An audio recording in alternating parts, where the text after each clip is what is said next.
नमस्कार, खबरों की खबर में आपका स्वागत है। मैं हूं संकेत उपाध्याय। मध्य प्रदेश के उज्जैन में 15 साल की एक बच्ची से दुष्कर्म का आरोपी 72 घंटे बाद आज गिरफ्तार कर लिया गया है। पुलिस ने इस सिलसिले में संदेह के आधार पर 6 ऑटो रिक्शा ड्राइवरों को भी गिरफ्तार किया था।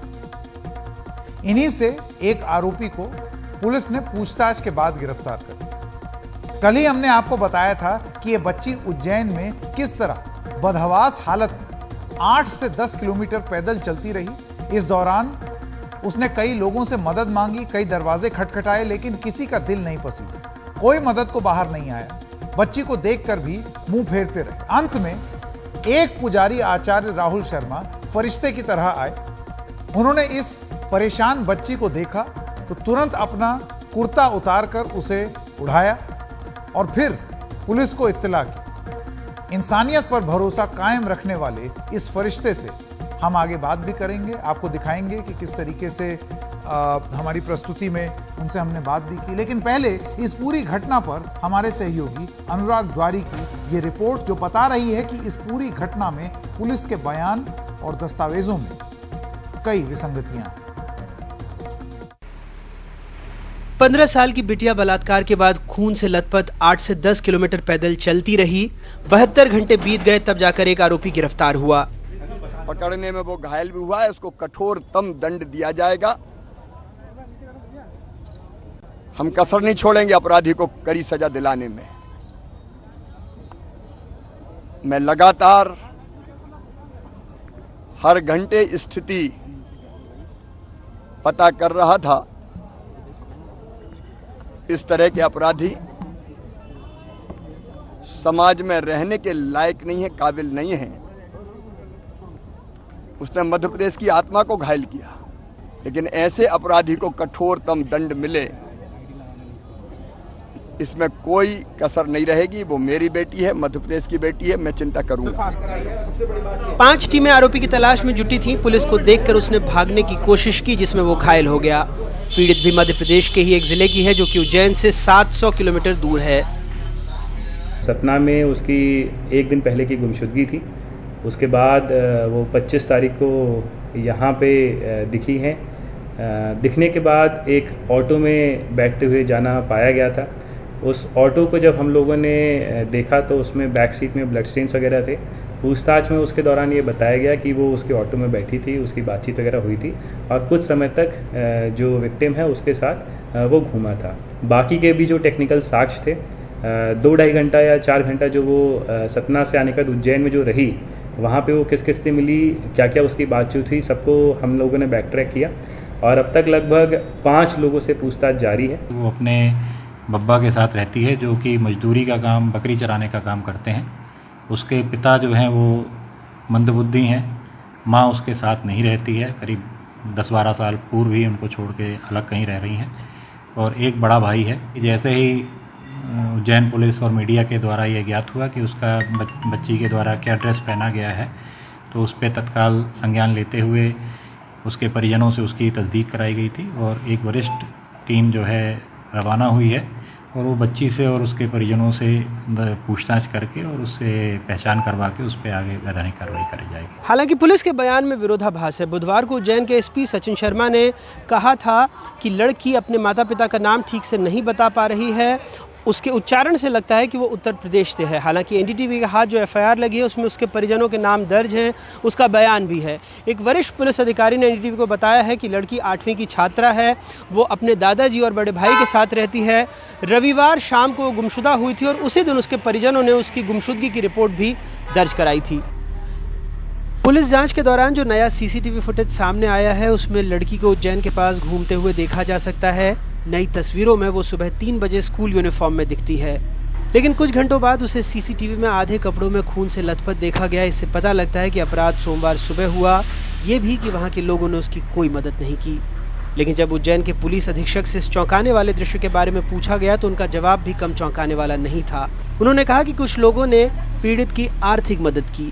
उसी वीडियो को बैक ट्रैक करते हुए जब हमने वहाँ लोगों से जाके पूछताछ की तो बच्ची के पास जब हमें वो मिली है तो उसके पास जो 120 रुपए थे वो उन्हीं जो मोहल्ले के रहने वाले थे उन्हीं लोगों के द्वारा दिए गए। 8 किलोमीटर जब बालिका चली, वो भी आधे कपड़ों में, तो उस समय हमारे समाज की मानवीयता कहाँ खो गई? क्या लोगों ने उसको दृश्य को नहीं देखा? लहूलुहान होकर घूम रही थी, कम से कम उसको ले जाकर अस्पताल पहुंचाया जाना चाहिए था, पुलिस को खबर करनी चाहिए थी। इस तरह कोई काम नहीं किया गया, इससे हमें बहुत तकलीफ और पीड़ा होती है। और उज्जैन का नाम बदनाम हुआ, उज्जैन का क्या बल्कि पूरे देश का नाम बदनाम हुआ। 8 किलोमीटर में इतने पुरुष मिले होंगे, उन्होंने चलो इग्नोर कर दिया। क्या इस देश इस नगर की महिलाओं ने उसको नहीं देखा? क्या एक महिला के प्रति भी इतनी सजग नहीं हो सकी कि उस महिलाओं को सहयोग कर सके? ये इस नगर की महिलाओं के लिए भी एक प्रश्न चिन्ह है। महिला तो उसको सहयोग कर सकती थी। यहाँ पर पुलिस का जहाँ तक सवाल है, इस मामले में जो हैदराबाद पुलिस ने किया, तो वैसा का वैसा ही आदेश उज्जैन की पुलिस को देना चाहिए। एकमात्र शख्स जिसने पीड़ित की मदद की, आचार्य राहुल शर्मा, एक स्थानीय पुजारी जो अपने आश्रम से बाहर निकल रहे थे। मैंने अपना ऊपरी वस्त्र उतार कर उसे दिया ताकि उसने अपना शरीर ढका। शरीर उसका पूरा ब्लीडिंग हो रहा था, मुंह से कुछ बोल नहीं पा रही थी, आंखें पूरी स्वेलिंग से भरी हुई थी। जैसे ही मैंने देखा, मेरा मन वहाँ से आगे जाने का हुआ नहीं। मैंने उसकी मदद करने के लिए तुरंत ही 100 नंबर पर कॉल किया।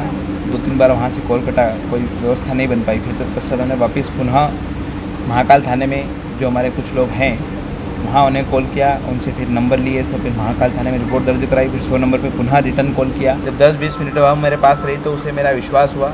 जब भी कोई नया व्यक्ति या गाड़ी के पास आता मेरी, तो वह बालिका उनसे बहुत भयभीत होकर के मेरी छाया में छिपने का प्रयास कर रही थी। जैसे ही पुलिस प्रशासन का आना हुआ, प्रशासन ने उसकी मदद करके उसे अपने वाहन में बिठा करके वो लोग जो है यहाँ से चरक हॉस्पिटल उसे ले गए। पुलिस का कहना है कि लड़की की हालत अब स्थिर है, लेकिन उसे गंभीर चोट आई है। उज्जैन से ललित, सतना से ज्ञान और भोपाल से अनुराग द्वारी की रिपोर्ट, एनडीटीवी इंडिया। वहां एक पुजारी जो है वो फरिश्ता बनकर आया, तो यहां दिल्ली के मुखर्जी नगर में एक पीजी में भयानक आग लगी। उसमें एक दमकल कर्मी फरिश्ता बनकर आया। मुखर्जी नगर दिल्ली की उन कुछ जगहों में से है जहां देश भर से छात्र प्रतियोगी परीक्षाओं के लिए आते हैं और यहीं के घरों में किराए पर रहते हैं या पीजी में रहते हैं। इनमें से कई पीजी तो ऐसे होते हैं कि निकलने का भी एक रास्ता होता है, और वो भी काफी सकरा, और ऐसी आग वहां भयानक साबित हो सकती है। ऐसी ही एक पीजी में कल भयानक आग लग गई, जिसमें करीब 30 लड़कियां और 2.5 साल की एक बच्ची फंस गई। ये तो गनीमत रहा कि स्थानीय लोगों और फायर ब्रिगेड की मदद से सबको समय पर बचा लिया गया। 2.5 साल की बच्ची को बचाने से ज्यादा उसमें बहुत ज्यादा दिक्कत आई, लेकिन दमकल कर्मी अजमेर सिंह ने जान पर खेलकर इस बच्ची को बाहर निकाला। बच्ची की सांस अटक रही थी, ऐसे में उन्होंने बच्ची को कई बार कृत्रिम श्वास भी दिया और 5 मिनट के अंदर अस्पताल लेकर पहुंचे। हमने जब अजमेर सिंह जी से बात की तो उन्होंने कहा कि इस बच्ची के रोने में उन्हें अपनी बेटी की आवाज सुनाई दी जब वो छोटी हुआ करती थी। उनसे बात की हमारे सहयोगी रवीश रंजन शुक्ला। बुधवार की रात को तकरीबन 8 बजे मुखर्जी नगर के पीछे इसी बिल्डिंग में आग लगी, और जब आग लगी तो उस वक्त 34 लड़कियां और एक 2.5 साल की बच्ची थी। और मेरे साथ में अजमेर सिंह जी हैं जो कि दिल्ली फायर ब्रिगेड डिपार्टमेंट से हैं, और इनकी एक फ़ोटो वायरल हो रही है जिसमें ये 2.5 साल की बच्ची को लेकर भाग रहे हैं हॉस्पिटल में। इनसे वाकया पूछते हैं क्योंकि सोशल मीडिया के तमाम सारे लोग बच्ची की सेहत को लेकर पूछ रहे हैं सवाल, और ये भी पूछ रहे हैं कि आपने आखिर कैसे बचाया बच्ची को, क्योंकि उसकी हालत बहुत ख़राब थी। सर 1946 पे हमारे रूपनगर फायर स्टेशन को कॉल मिली थी हमारे कंट्रोल रूम के थ्रू। 1946 पे हमारा टर्न आउट, मतलब कॉल का मिलने का मतलब ये है 45 पे कॉल मिली और 1946 पे हमारा टर्न आउट हो गया। मैं, हमारे एडीओ साहब हैं Rajesh ji, assistant divisional officer Rajesh Kumar, मैं एज ए असिस्टेंट उनके साथ यहाँ फायर सीन पे आया था। तो यहाँ जैसे ही साहब ने एंट्री करी तो साहब ने फुल एकदम से जो कहते हैं ना क्विकली एक्शन लिया। सामने गेट पे गाड़ियाँ लगा दी वाटर के अंदर, पाइप के साथ और पीछे लगवा दी, पानी चालू करवा दिया। और वो जो 7 वाली बिल्डिंग है, जिस बिल्डिंग में आग लगी उसके 7 वाली बिल्डिंग, साहब अपनी टीम को ले गए ऊपर पहुँच गए 3rd फ्लोर पे। वहाँ से साहब ने देखा कि जो 7 वाली बिल्डिंग में अप्रोच कहाँ से, रास्ता कहाँ से बन सकता है। तो साहब ने दीवार तोड़वा दी, और दीवार तोड़ के वहाँ से 2 जो हमारे फायर ऑपरेटर साथी थे BA सेट लगा के, और साहब भी BA सेट लगा के बिल्डिंग के अंदर घुस गए।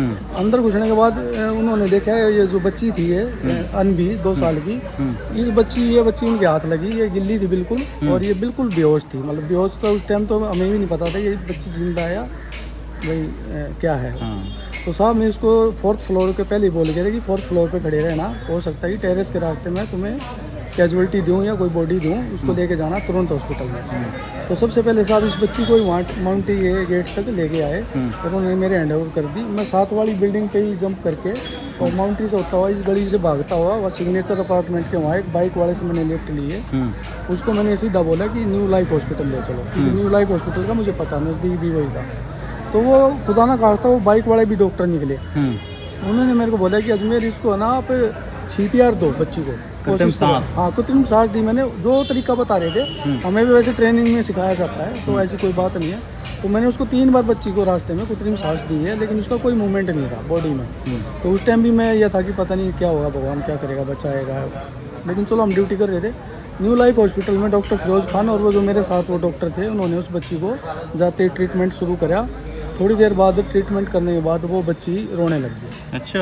और वो रोना ऐसा था सर, मेरी बेटी है 20 साल की, पारुल सिंह नाम उसका। वो मुझे जो वो पारुल पैदा होने के बाद रोई थी ना, मुझे वो फीलिंग आई थी सर। वो फीलिंग आई कि भाई ये बच्ची का मतलब एक उदय हुआ है, जीवन उदय हुआ है। अच्छा। और तकरीबन फिर उसके 2-2.5 घंटे तक मैं उस बच्ची के साथ रहा। तो वो सारा जो था ADO राजेश साहब को रिपोर्ट देता रहा time to time. ADO Rajesh साहब आज सुबह भी गए थे हॉस्पिटल में उस बच्ची का और एक दूसरी बच्ची उनका खुद जाके पता लेके आए थे, बिल्कुल ठीक है। अब खबर मेरठ से, जहां कोचिंग सेंटर में एक शिक्षक को 2 पुलिसकर्मियों ने तमंचा स्मगलर बना डाला। पुलिस दबिश देने के लिए उस बहाने के लिए घर आई, वहां खड़ी एक मोटरसाइकिल में तमंचा डाल दिया और बाद में उस तमंचे को बरामद दिखाकर शिक्षक को गिरफ्तार कर लिया। मतलब आप सोच रहे हैं फर्जी केस की भी इंतहा। केस दर्ज होने के बाद करीब 30 घंटे तक इस शिक्षक को अवैध हिरासत में रखा गया।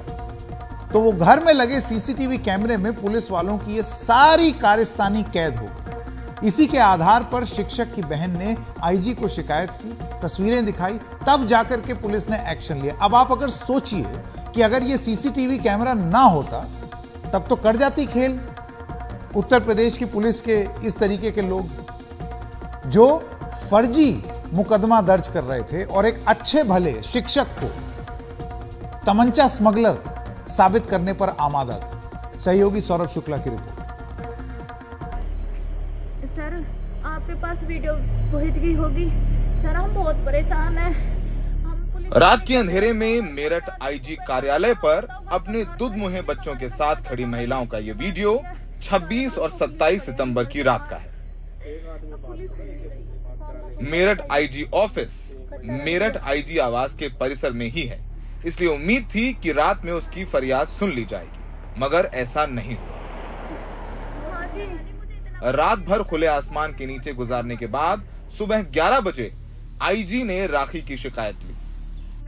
राखी ने बताया कि उसके भाई को खरखौदा पुलिस ने फर्जी मुकदमे में गिरफ्तार कर लिया है।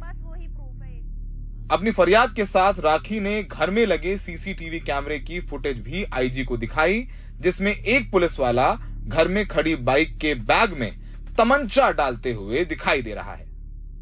सर जबरदस्ती हमारे घर में पुलिस बढ़ी है और पुलिस बढ़ के 2 लोग बहला फुसला के हमारे पापा को ले गए हैं बात करते हुए। एक उसमें से फिर वापस आया, उसने हमारी बाइक में कट्टा रखा है और कट्टा रख के फिर वो गया है फोन सुनता सुनता, और फिर हमारे सीधे घर में बढ़ के हमारे छोटे भाई को पकड़ के ले आई है। पुलिस वाले आते हैं, उसने अभद्र व्यवहार किया, गाली गलौज करके कहा खड़ा हो। मैंने कहा सर जिस बाइक में वो रखा था उसी का ही बैग ओपन किया। 26 सितंबर की देर रात मेरठ के IAS कोचिंग अकादमी में गणित और रीजनिंग पढ़ाने वाले शिक्षक अंकित त्यागी को पुलिस उनके घर से उठा ले गई।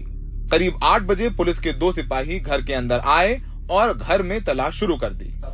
अंकित को जब गिरफ्तार किया गया तो वो अपने घर के अंदर पड़ रहा था।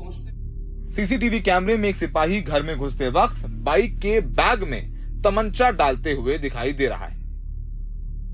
अंकित को हिरासत में लेने के बाद पुलिस ने बाइक में पड़ा हुआ तमंचा अंकित के पास से बरामद दिखाया और थाने जाकर केस दर्ज किया कि अंकित त्यागी तमंचों का स्मगलर है।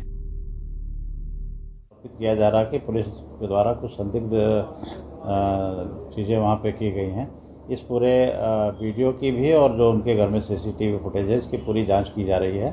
2 दिन पहले ही यूपी के मुख्यमंत्री योगी आदित्यनाथ ने पुलिस कर्मियों से बातचीत में कहा था कि वो अपनी कार्यशैली में सुधार करें और खासकर महिलाओं के प्रति संवेदना रखें और उनसे जुड़े मसलों को गंभीरता से। लेकिन ये जो पूरा मामला सामने आया है उसे देखकर तो यही लगता है कि महकमा सुधरने के मूड में नजर नहीं आता। दिल्ली में सहयोगी करण पात्रा के साथ सौरभ शुक्ला, एनडीटीवी इंडिया।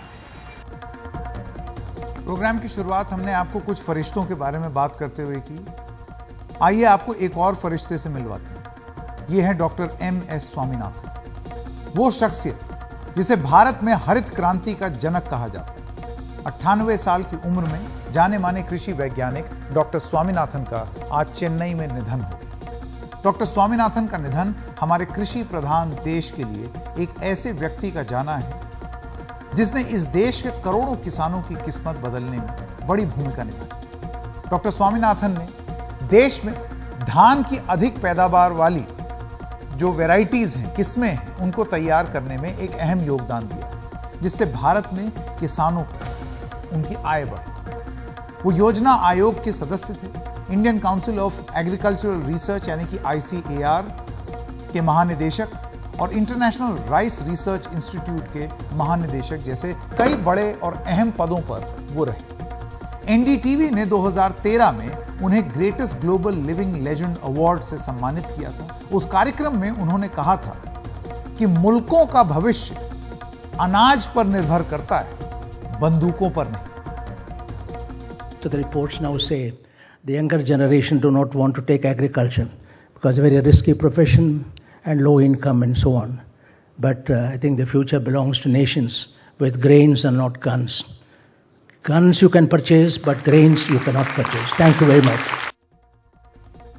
रूस यूक्रेन युद्ध के मद्देनजर तो ये बात और भी प्रासंगिक हो जाती है। सोचिए 2013 में कही हुई बात 2022 में युद्ध हुआ और किस चीज की किल्लत आई आप जानते हैं। ये युद्ध मानवता पर खतरा है। इस युद्ध से अनाज के रास्ते में आने वाली रुकावट करोड़ों लोगों की भूख के रास्ते में आ रही है। पूरी दुनिया इससे जूझ रही है। जाने कब बंद होगा ये युद्ध। खैर, बात करते हैं डॉक्टर स्वामीनाथन की। पद्म विभूषण जैसे राष्ट्रीय और कई अंतर्राष्ट्रीय पुरस्कारों से सम्मानित डॉक्टर स्वामीनाथन ने एक कृषि वैज्ञानिक के तौर पर उन्होंने एक बड़ी भूमिका निभाई है। इसके अलावा उन्होंने किसानों की दशा सुधारने के लिए एक अहम रिपोर्ट भी दी। 2004 में डॉक्टर स्वामीनाथन का किसानों पर राष्ट्रीय आयोग का अध्यक्ष बनाया गया। यह आयोग किसान खुदकुशी की बढ़ती घटनाओं के बीच किसानों की आर्थिक हालात सुधारने के लिए बनाया गया। डॉक्टर स्वामीनाथन आयोग ने 2006 में अपनी रिपोर्ट सौंपी, जिसमें कई खास बातें थी। इन्हीं में से एक सिफारिश थी कि किसानों की उपज का न्यूनतम समर्थन मूल्य यानी कि MSP उत्पादन की औसत लागत से कम 50% ज्यादा होना चाहिए। मोदी सरकार का कहना है कि स्वामीनाथन आयोग की लगभग सभी सिफारिशें लागू हो चुकी हैं, लेकिन जानकार इस पर सवाल उठाते रहे हैं और उनका मानना है कि सिफारिशों पर सही मायनों में जमीन पर अमल नहीं किया जा सका है। दिल्ली में साल भर चले किसान आंदोलन की कई मांगों में से एक मुख्य मांग ये थी कि डॉक्टर स्वामीनाथन आयोग की रिपोर्ट को ठीक से लागू किया जाए कि उसमें MSP यानी कि न्यूनतम समर्थन मूल्य मिले।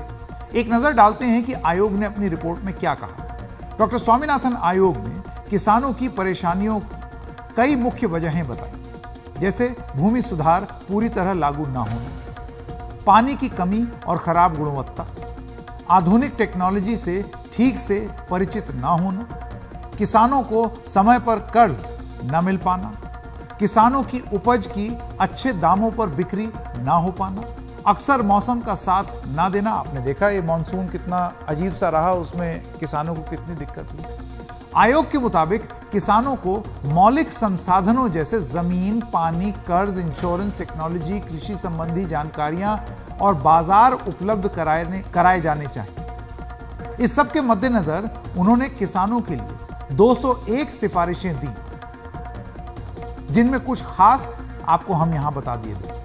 जमींदारी प्रथा के उन्मूलन के बाद 1961 में लागू लैंड सीलिंग एक्ट के तहत एक व्यक्ति 16 एकड़ से ज्यादा सिंचित भूमि नहीं रख सकता। स्वामीनाथन रिपोर्ट में कहा गया है कि सीलिंग से बची जमीन और बेकार पड़ी जमीन को किसानों में बांट दिया गया। देश के ग्रामीण परिवारों में नीचे के 50% परिवारों के पास कुल जमीन का सिर्फ 3% है, जबकि टॉप के 10% परिवारों के पास 50% से ज्यादा है। किसानों की मांग रही है कि जिस जमीन पर वो सालों से खेती कर रहे हैं, उन्हें उस जमीन का मालिकाना हक दिया जाए।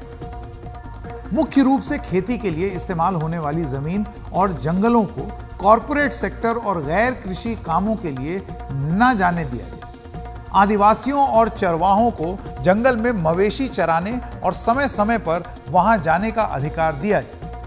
खेती की जमीन की बिक्री पर काबू रखने और उसे नियमित करने के लिए जो प्रक्रिया है उसको बनाई जाए। इसके अलावा एक खास सिफारिश ये भी थी कि किसानों को फसलों का न्यूनतम समर्थन मूल्य यानी कि एमएसपी फसल की उत्पादन की लागत से 50% ज्यादा दिया जाए। उन्होंने अपनी सिफारिश में किसानों की फसल की उत्पादन लागत इसको निकालने का फॉर्मूला भी तय किया। भारतीय कृषि में एमएस स्वामीनाथन का योगदान, डॉक्टर स्वामीनाथन का योगदान किस तरह याद किया जाएगा और उसकी बातों पर, जो उनकी जितनी बातें हैं उन पर सरकारों ने कितना अमल किया है, इस मुद्दे पर हमने बात की। देश में किसानों की दशा और दिशा पर लगातार लिखने वाले वरिष्ठ पत्रकार और लेखक पी साईनाथ से। सबसे पहले जो हम कहते हैं, जो लोग कहते हैं Swaminathan commission report, he will be remembered for that. उसका असली नाम था राष्ट्रीय किसान आयोग रिपोर्ट, लेकिन खुद उनका पर्सनल इंपैक्ट, इनपुट और उनका इम्प्रिंट ऐसा डाला गया था उस रिपोर्ट पे, पूरा देश में सब लोग कहते हैं स्वामीनाथन कमीशन रिपोर्ट। अरे इस देश में हर राज्य में हर किसान को इस देश में 2 शब्द अंग्रेजी जानते हैं तो वो शब्द है स्वामीनाथन कमीशन रिपोर्ट। नहीं तो इतना काम किया, दैट जो रिपोर्ट बनाया, पहला रिपोर्ट सबमिट किया 2004 दिसंबर में सरकार और पार्लियामेंट को। आखिरी रिपोर्ट जिसमें जो 5वां रिपोर्ट 2 वॉल्यूम में आई है वो 2006 अक्टूबर में दिया। और इतना काम गया, दैट इज द क्लोजेस्ट, वो सबसे नजदीक था to a blueprint for Indian agriculture. लेकिन दोनों सरकार यूपीए और एनडीए उसको खत्म कर दिया। 2004 और 6 में जो दिया गया रिपोर्ट अभी 19 साल होगा और 1 घंटा डेडिकेटेड डिस्कशन हुआ नहीं, ना लोकसभा में ना राज्यसभा। दूसरी बात मैं याद करता हूं, जब वो राष्ट्रीय किसान आयोग का चेयरमैन था, उनको मिनिमम स्टेटस है यूनियन मिनिस्टर स्टेटस, उनको मेरे ख्याल में if I remember rightly cabinet मंत्री स्टेटस दिया। तब भी उतना अप्रोचेबल था। 2004-5 में मैंने उनके पास गया और आई बेग्ड हिम, सर आप प्लीज प्रोफेसर आप विदर्भा में पहुंच जाइए। वहां हर दिन, उस समय हर दिन 6-8 किसान आत्महत्या कर रहा था। तो एक मंत्री लेवल पर्सन को वहां बुलाना ये सब बहुत समय लेती है, लेकिन 2 हफ्ते 3 हफ्ते के अंदर वो अरेंज कर दिया। और जब वो पहुंच गया विदर्भा में, विलासराव देशमुख सरकार ने बहुत कोशिश किया, उनको अच्छी जगह में लेना है और बहुत ब्यूरोक्रेट्स के साथ मीटिंग करना है, बंगलो भवनों में मीटिंग्स करना है। तो मेरे बीच में और मेरे और सरकार के बीच में, महाराष्ट्र सरकार के बीच में बहुत झगड़ा हुई। लेकिन स्वामीनाथन जी ने कहा सरकार को, जहां आप चाहते हैं मैं जाता हूं, लेकिन 2 दिन मैं साईनाथ और वो पत्रकार लोग जो आपको बुला रहे हैं उनके साथ जाता हूं। और दो दिन मेरे साथ गया। उस समय जितने घर में गया, उनका हाउस होल्ड जहां आत्महत्या हो चुका था, he was in tears. आप you could see उनका commitment, compassion and caring for the Indian farmer. ये याद आती है मुझको। और एक चीज था, उनका एक एबिलिटी था सेल्फ क्रिटिसिज्म, मानना है कि हाँ ये समझ में कुछ मिस्टेक्स था। जब वो ग्रीन रेवोल्यूशन के बारे में बात करते हैं, जो हमने फादर ऑफ ग्रीन रेवोल्यूशन बताते हैं, वो ऑनेस्टली कन्फेस किया 30 साल के बाद हमने अंडर एस्टिमेट किया ये ओवर यूज ऑफ फर्टिलाइजर, मैंने एंटिसिपेट नहीं किया ओवर यूज ऑफ पेस्टिसाइड और उसका इम्पैक्ट हमने सही एस्टिमेट नहीं किया, और आखिरी सालों में बहुत क्रिटिकल हो गया जीएम, जेनेटिकली मॉडिफाइड, और बीटी के बारे में। तो एक महान पुरुष है ऐसा, एक great man who is able to understand that I also made mistakes, मैं भी गलती किया। तो ये उनका मेन क्वालिटीज मैं बताता हूं जो प्रोफेसर स्वामीनाथन जी का। और ये मैंने एक बार डॉक्टर स्वामीनाथन से पूछा कि ये हरित क्रांति इतना बड़ा प्रोग्राम है, ये ऐसे तो नहीं हो सकता कि भाई सरकारी फाइलों में चलता रहा और डिस्कशन होते रहे और तब ये हो गया, तो इसके पीछे पॉलिटिकल विल क्या थी? तो उन्होंने बताया मुझे कि एक्चुअली जो ग्रीन रेवोल्यूशन का इतिहास है वो आधे घंटे में लिखा गया था। जब वो मिसेस इंदिरा गांधी को, जब वो प्रधानमंत्री थी, तो उनको एक कार में उनके साथ थे वो, जो उनको पूसा IRI दिल्ली में लेके आ रहे थे, कुछ इनॉग्रेशन हुई। तो रास्ते में मिसेस गांधी ने पूछा उनसे कि मैं आपकी सब बातें सुन रही हूँ जो आप मुझे कह रहे हैं कि भाई गेहूं की प्रजातियों को इंपोर्ट किया जाए मेक्सिको से और भारत में एक रेवोल्यूशन की आप आशा करते हैं, पर डॉक्टर स्वामीनाथन मुझे एक कमिटमेंट करिए। तो उन्होंने कहा, प्राइम मिनिस्टर ने, कि can you give me a commitment कि you will give me 10 million ton surplus in a couple of years from now, यानी कि आप 1-2 साल में मुझे 10 मिलियन टन का सरप्लस दे सकते हैं, क्योंकि I want the bloody American off my back. अब ये जानना बहुत जरूरी है कि किसी भी गरीब नेशन में या भूखे राष्ट्र में उसको आर्म ट्विस्टिंग तो प्राइम मिनिस्टर को फेस करनी पड़ती होगी, और उससे वो बहुत त्रस्त थी। और उन्होंने पूछा स्वामीनाथन से, और स्वामीनाथन ने कमिट किया। तो जो बाकी है वो तो हम जानते हैं, इतिहास है किस तरीके से सारे देश ने खड़े होकर एक बार हरित क्रांति की शुरुआत की, और हम जानते हैं गेहूं की पैदावार बढ़ी, फिर धान की पैदावार बढ़ी, और फिर हमारे यहाँ पैदावार बढ़ती गई। तो एक तो बात ये हमें जाननी डॉक्टर साहब की बहुत जरूरी है। बहुत से लोग ये भी मानते हैं कि डॉक्टर स्वामीनाथन जो हैं उनके कारण ही आज जो पर्यावरण का जो संकट नजर आ रहा है या जो क्राइसिस देख रहे हैं हम ग्रीन रेवोल्यूशन एरियाज में, वो उनके कारण है।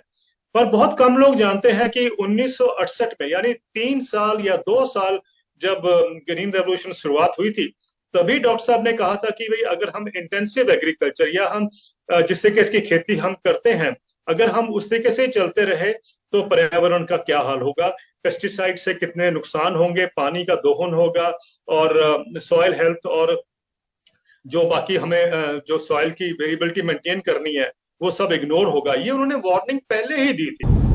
आज का दिन किसानों के लिए दुखद घटना है। MS स्वामीनाथन जी हमारे बीच में नहीं रहे। उनकी एक सिफारिश थी कि C2+50 वाला फार्मूला MSP पे लागू हो, जिससे किसानों की आमदनी बढ़ेगी। और हमारी सच्ची श्रद्धांजलि सभी किसानों की जब पूरी होगी, जब भारत सरकार उनके फार्मूले को लागू कर दे और देश में जो MSP देश में जो कमेटी है वह C2+50 वाला फार्मूला लागू कर दे, किसानों की आमदनी बढ़ जाए। सच्ची श्रद्धांजलि हमारी जब ही है कि जब वो उनकी सिफारिश से लागू हो जाए, भारत सरकार उनकी सिफारिशों को माने। और हमारी तरफ से, सभी किसानों की तरफ से बहुत बहुत उनके चरणों में हम पुष्प अर्पित करते हैं। धन्यवाद। जय हिंद संविधान।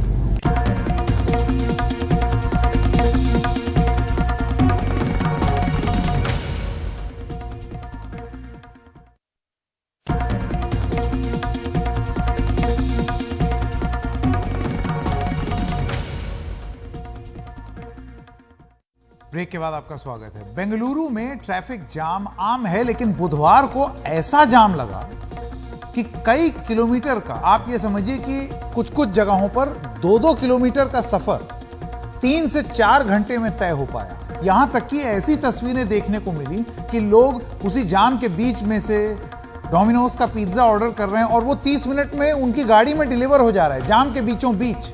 इसके अलावा सुबह स्कूली बच्चे जो अपने स्कूल से निकले थे, वो रात को घर लौट रहे हैं। ये कैसा शहर बनाया है, ये कैसा विकास। देखिए ये रिपोर्ट। बेंगलुरु के आउटर रिंग रोड की बुधवार रात की तस्वीर। जो लोग इस जाम में फंसे, वो अब भी उन लम्हों को भूल नहीं पाए। समीर भी इस जाम में रात फंस गए थे।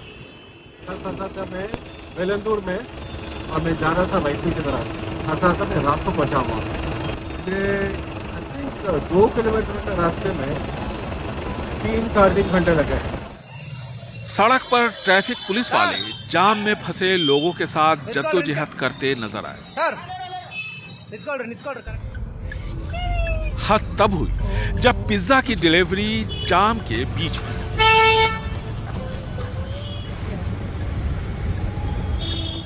ट्रैफिक पुलिस के मुताबिक इस जाम की कई वजह रही। 5 दिनों की छुट्टी की वजह से लोग घूमने निकले। इससे एक साथ काफी गाड़ियां सड़क पर आ गईं। सड़क पर बने गड्ढों ने रफ्तार कम की। साथ में बारिश भी ट्रैफिक जाम की वजह बनी। इस बीच कुछ गाड़ियां बीच सड़क पर खराब हो गई। आउटर रिंग रोड पर मेट्रो रेल के काम से भी कुछ रुकावट आई। A long holiday. People wanted to go home to their natives and all that. लंबी छुट्टी की वजह से लोग अपने गांव के लिए निकले। मेट्रो का काम चल रहा है, साथ में बारिश और फिर वर्क फ्रॉम होम कल्चर का खत्म होना सब मिलकर ट्रैफिक जाम की वजह बना। हमारे अधिकारियों ने बहुत मेहनत की है। A lot of people were going to office. I believe they give 3 days from the office. They have to work and all those kind of things. So all put together, there's a huge traffic. रात तो छोड़िए, दिन में भी traffic बेहाल मिला। बहुत ही खराब ट्रैफिक है। बाइपनहल्ली से कमर्शियल स्ट्रीट जाने में 50 मिनट। आप सोचिए क्या हाल है। Commercial street it took around 40-50 minutes. Bengaluru में बढ़ती ट्रैफिक समस्या का हल जल्द नहीं निकला तो हालात विस्फोटक होने लगे। ट्रैफिक पुलिस और टाउन प्लानर्स के मुताबिक इस शहर में हालात सुधारने के लिए जरूरी है कि मल्टी लेयर फ्लाईओवर्स बनाए जाएं, बड़ी संख्या में अंडरपासेस बने, पब्लिक ट्रांसपोर्टेशन को दुरुस्त किया जाए और सड़कें चौड़ी की जाए। लेकिन मजबूत राजनीतिक इच्छा शक्ति की कमी की वजह से ये सारी बातें कॉन्फ्रेंस हॉल तक ही सीमित रह जाती। लोगों की समस्या अपनी जगह बनी रहती है। क्या कभी आपने इस शहर में ट्रैफिक की समस्या को लेकर विरोध प्रदर्शन होते सुना या देखा है? ये एक बड़ा सवाल है। बेंगलुरु से कैमरामैन कुमार के साथ निहाल किदवई, एनडीटीवी इंडिया।